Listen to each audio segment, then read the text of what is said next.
Kids, we have some important news. Come here, Ken, Marina. Come here, Ken.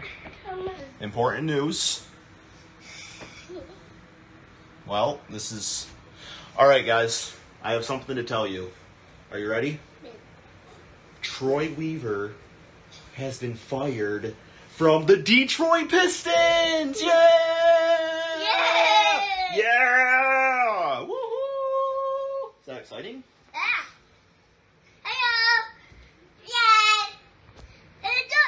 There you go. Yo, what's going on, guys? Crispy Flakes here, man. It's gonna feel good to say this one. It's gonna feel good to say this one. Can I get a Detroit basketball? Get out of here, Troy Weaver. Or as you always be referred to from now on, Roy Lever. Underachiever. Made me a believer. Yes, Eminem's new song came out today, so you know, I feel like I'm Dr. Seuss all of a sudden. I'm a board, I don't even know. Okay, no, that was too much. Okay, man, yo, Troy Weaver has been fired, okay? Don't make me think thoughts right now, man. Troy, like, that's it. That's it. That's all we gotta do, is just think about that, man. Gotta do. According to ShamWow, breaking as Longdon's tenure as Detroit Pistons president begins, the franchise and general manager Troy Weaver are planning to part ways, sources tell me, and J.L.E. Edwards. Whew, all right, I gotta calm it down for a second, man. But no, in all reality, like, I don't even know what to think right now. He's gone. It's Friday. I just got out of work. What a time to be alive. Am I right or am I wrong, man? Okay. I'm just so caught off guard right now. Okay, man. So, obviously Troy Weaver is garbage, okay? The mumbler, right?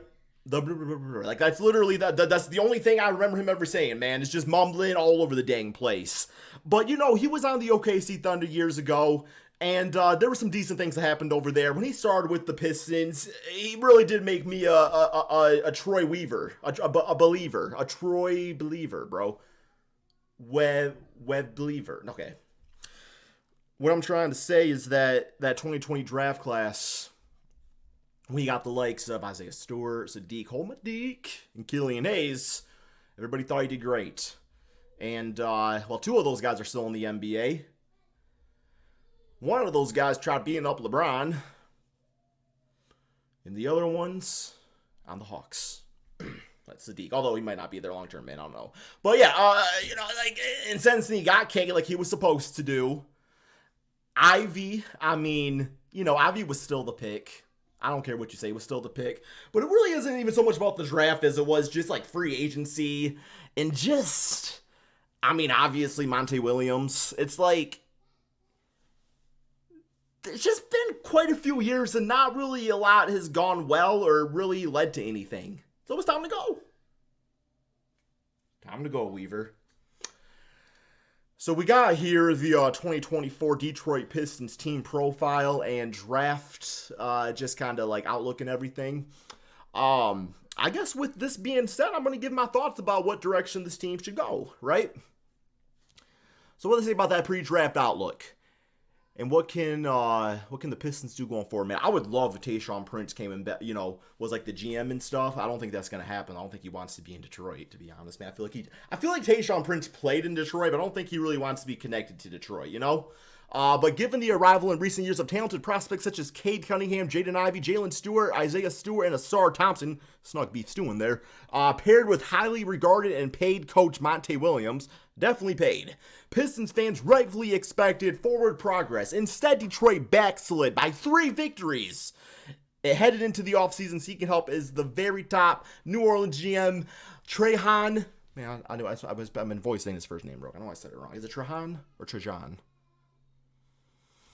If you look at about 2 minute mark, man, I literally just said his last name. I don't want to pronounce it. Langdon is reportedly being brought in as a Pistons as a president of basketball operation with oversight of GM Troy Lever. I said Lever on purpose. The way to go. Okay, the number 5 pick has been good to the Pistons lately. They put them in position to nab Ivy and Thompson the past 2 years. Is it really nabbed if you're forced to be there and that's who's left?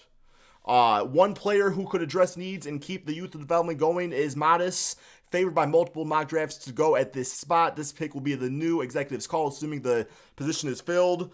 6'9" shooter. I mean, I'd rather just have Simone Fontecchio.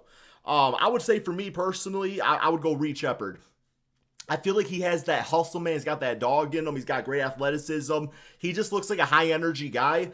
As the Pistons stand right now, you know, it's really hard to like say which position they should go for because there's a lot of potential looking at the team, but also at the same time, the team really was garbage last season, man. So it's like, it's like, well, I don't want to draft this position because we got Asar, we got Durham, we got Cade.